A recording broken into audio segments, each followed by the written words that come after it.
Thank you, Ms. Shreiner, for coming today. Hey, with our new success period that we've got going on at GMS, we just want to make sure that all parents, students, teachers are informed. And so I want to take this time to just kind of talk about some of the questions and provide some answers for parents, teachers, and students. So if you're ready, I'll go ahead and give them to you. Let's go. All right, let's do it. How will success help students here at Goshen Middle School? Well, I'm actually very excited about our new schedule and the addition of the success period. And one of the reasons for that is, if you want to kind of zoom in on this plaque here, we have here our mission statement and vision statement for Goshen Community Schools. And part of that is we have these principles of learning. And I just want to read through a few of them. These are things that we believe are essential to student achievement. The first thing is we have to believe that all students can learn, and that's what we believe. Every student can grow and learn more than what they knew before. And in order to do that, some students need that information taught maybe in a different way than another student. And another really important one is that we know that students learn in different time frames. And so sometimes, depending on the content, a student might learn it really quickly the first time it's taught, but somebody else might need just a little bit more practice, a little bit more time to understand that new skill or that new concept. Errors are inherent in the learning process, that we understand that students aren't supposed to hear it once and be able to know it perfectly, that they're going to make mistakes, and it's through those mistakes then they come to understanding. And then the last one is formative assessments drive instruction. And so what happens is if a teacher waits too long to assess where students are at, then they won't be able to intervene and have an intervention for that student so they can learn it before they move on to the next content. And so those are some of our principles of learning. And I think probably the most important one is that students learn in different time frames. And that's why I'm excited about the success period, because it gives additional time for students who maybe didn't come to mastery in that window of instruction. And for students who did come to mastery, they can go deeper or they can move on to different material. And so I appreciate that about the success period. Great. Another one of the things that might come up as we look at assessment more critically, maybe my child or my son or daughter hasn't had much difficulty in school, and now they've been identified as needing this extra time. On that specific standard. Talk a little bit about that. Yeah, that's another hard one, because if I'm a student and I've typically done very well on standardized tests, and I find that I need a little bit extra practice in math or English, that can make me second guess myself. Well, I thought I was supposed to be really good at this. But what we need to remember is that we have a responsibility to grow all students, no matter how skilled they are. And we want to push our students who typically maybe score very well. We want them to continue to grow. And so they may be really strong in English overall, but maybe there's this one piece of learning that they didn't quite get to proficiency on. And what's going to happen is if they get extra practice with that and they know that really well, that's going to help them grow even more and be even more successful on those standardized tests. Which eventually, if they're college bound, would like to go to college, they have to take the SAT, and they're just going to be even more prepared. And so we talk a lot at our school about growth mindset, and sometimes that's hard for our students who are achieving they have pretty successful achievement, because they hear that they're really smart, and so if somebody's telling me now I have to work at something, well, what does that mean? Does that mean that that's not right? And so that can be really hard. But when you have a growth mindset, you're like, bring it on. I want to get even better. It doesn't matter how successful I already feel. I want to learn more and I want to keep growing. And so that's what we want to encourage. And that would be a really good conversation for you to have with your son or daughter if they find themselves in that situation. Good. Well, you touched a little bit on the 3-week assessment. And so what exactly are the students tested on during that 3-week assessment? So another thing that we want to get really good at, and that's really important for achievement, is that we have a guaranteed and viable curriculum. And what that means is that when your child is in English class with this teacher, and her friend is in English class with this other teacher, they're getting the same content. And that's really important. And so one of the things that the common assessments do is that it's accountability for all of our teachers to make sure that kids are all getting that core content that we believe is so critical to their success.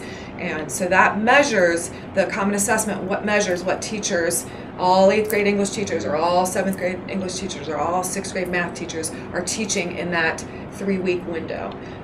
And so sometimes that feels like, depending on our kids, maybe a teacher felt like their kids maybe could have needed a little bit more time with that content, and other teachers feel like maybe they could have added a little bit. So it's not, we have to consider all of that, but it helps teachers stay focused on what is critical that students need to achieve. That brings up another good question is, what exactly are students going to be doing during success time? So this is our first year with this, and I just want to take a minute to commend our teachers. They are working so hard to figure this new system out, and it does involve a lot more preparation. And so one of the things that they're doing is just, thinking of different activities and materials that they can have kids do to encounter the content in a different way. But sometimes it is just students need more practice, and so we want it to be creative and maybe a little bit more hands-on, but in the end it could be that just the repetition is good. And so we're trying to accomplish two things: that one, we're giving students extra practice, and two, that it is in a different way than maybe what they would have seen it the first time. Okay, so another question that we want to touch on is, what are the assessments at Goshen Middle School that students are asked to perform? I think that's definitely one of the concerns that parents and even educators, teachers have, is sometimes it feels like we assess so much. And I guess what I would say about that is, and how we are improving, is that we assessed before this, but we didn't always do something with the data. And if that's the case, then it is a waste of time. If we assess and teachers don't use that assessment to then decide what they need to do differently, even if it's just for a few students, then assessment's a waste of time. But that's not what we're doing. We are getting better and better at using the data that comes from those assessments to intervene and to figure out how that feedback helps us help kids. And every teacher, students, when they're in the classroom, their teachers are assessing every lesson. They have the objective, they communicate it to students, and they're looking for evidence that students are understanding it by the end of the period. That's really critical. And then every 3 weeks, that's what's new. We have a common assessment. And from that data then, from that assessment, that's how we decide whether students need a little bit more time for the original content, or if they mastered it and then they can have a different standard that they're working on through different content. We also have acuity testing that's 3 times a year, and that test is a predictor of how students will do on I-STEP, and everything's aligned. I think that's what's important for people to know. We have documents that tell us what will be on the I-STEP, and then acuity is to match what's on I-STEP, and then that trickles down to our common assessments and even our daily objectives, so everything's aligned. So when students take that acuity test, then we look at that data and we look and see, are our common assessments and our curriculum, is that helping students do well? Are we seeing growth in that test? And that should translate then to growth on I-STEP. And so all of those assessments work together. And so it does seem like a lot, but we're trying to get really, really good at being efficient with it and using that information that we get. There's one more assessment that we do here at Goshen Middle School. You might hear your students talking about it. It's Scholastic Reading Inventory. If students come home and tell you what their Lexile is, that's a really good conversation to have. And this is a test that measures students' reading comprehension. Now, it's just one data point, and so it's not a perfect reflection of what students can do as readers, but it's a good start. And teachers use those scores to think about how they can differentiate in the classroom. So if a student isn't at grade level, they might think about the materials they're using in the classroom for certain students, because they want to make sure that students don't struggle too much with that reading. And then for students whose Lexiles are really high, they might differentiate and try to put a more challenging text in front of the student. And so those are things that we do with that information. But what's just final comment about that is, your student is not just one test score. Learning and intelligence is so complex, and it involves a lot of different factors. And these assessments, just when we look at them kind of all together, give us a good picture of your child and what we need to do as educators to help them grow. we know that the sixth grade schedule this year is different than seventh and eighth grade, and we felt like our sixth graders needed just a little bit more of a hybrid schedule that brings a little bit from the elementary, but then helps them transition to seventh grade the following year. And that required that success would look just a little bit different in sixth grade. So can you talk about what success looks like for sixth graders? Okay. Yeah. It has brought some obstacles and some challenges, but as we've moved along through the year, I think it's really come along, and we're continuing to improve it.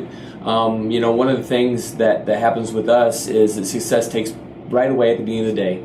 So when kids come at the beginning of the day, they go right to their success class, and they spend about 55 minutes targeted instruction on the skill that they need, their power standard to get better as an individual. One of the obstacles and the challenges that bring us is that we've got students in band, orchestra, and choir that are in band, orchestra, choir during that success time, and so we have to be creative about how we address those students. If I'm a parent of a band, orchestra, or choir child, what does that look like for my student? Yeah.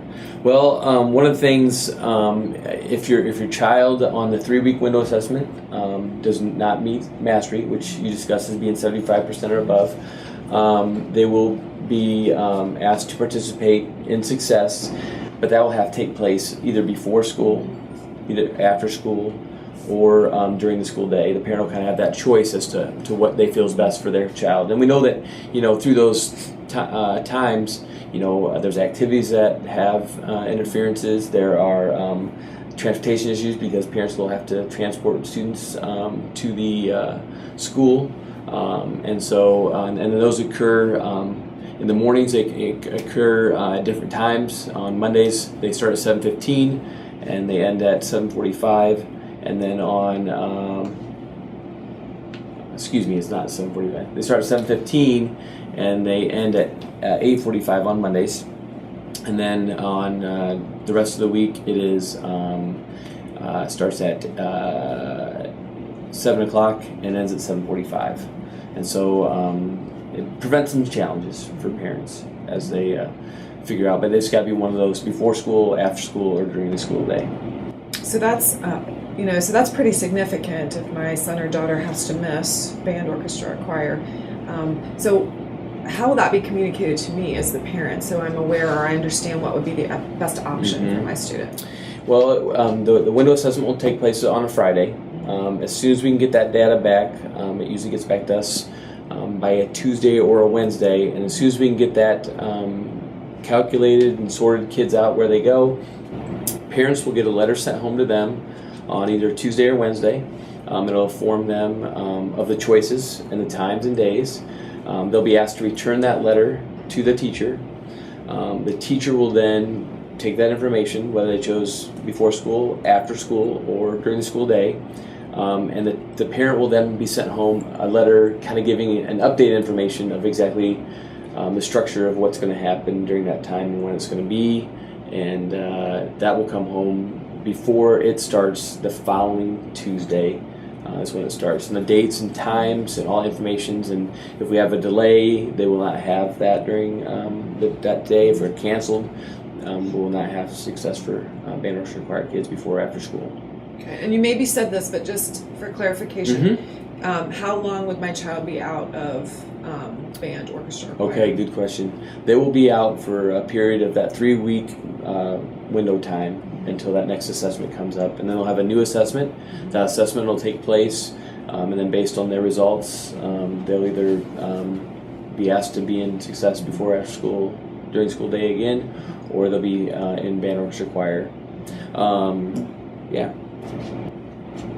So that makes me concerned, if my child is missing a good portion of a class, how how will that affect my son or daughter's grade if Okay. I'm a parent of a student? Okay. Well, one of the things is, we value the importance of the arts, the music arts, and we know how those can affect students' ability in the classroom, and enhance their abilities in the classroom. And so we want to make sure that we are cognizant of that. And so one of the things that we want to make sure we do is we want to assess it. And since if their child is not attending and it's during the school day, then they won't get a grade during that time. Or it may just be left blank. But and then the teacher, the band orchestra choir teacher, will do some assessments, and do when they do get back in to talk about where they are and where they're performing at and what things need to be done. Another thing to kind of touch on during that time is, while they're out, band orchestra choir teachers may send home some homework or some music that they could practice on at home to kind of keep them sharp in those skills. Yeah. Well, I know, just as a principal, one thing I'm very reassured about is how passionate our music teachers are about their students and how they're growing as musicians. And so we have lots of conversations about that, and they're definitely advocating for their music students and wanting to figure out ways that they can also help support this process. And so I'm very appreciative of that. Now, if my son or daughter is a 7th or 8th grader, and in band, orchestra, or choir, is that the same, different? How does that work? Okay, yeah, it is unique to 6th grade. You talked about that, about as we bring kids into the middle school, and their eyes are wide open, and they're want to provide that safe and hybrid environment. But this will only happen in 6th grade. When they go to 7th and 8th grade, kids have the option of 2 electives, so they'll have their band, orchestra, choir, and they'll have their other elective. And success does not take place during band, orchestra, choir in 7th or 8th grade. Mr. Sheets, thanks for all of your work behind figuring this out for 6th grade, and we continue to problem solve and try to make the system as successful as possible. And sometimes you can't figure everything out until you implement something, and then again, it's a joy to work here and have everyone collaborating and working together to make this as successful as it can be for kids. So I just want to thank you, parents, for watching, or community members for watching this video. You are our partners. You are critical to the success of our students here. They are our #1 audience. That is why we are here. And we will be putting together a follow-up video that includes some student perspective on how success is going for them. And we hope to have some positive stories there, but they may also talk about maybe some of the challenges that they are feeling as well. But we believe in transparency, and we wish that we could communicate more frequently, and that is our goal. And so again, for you to take time to watch this video is very important to our success. Thank you.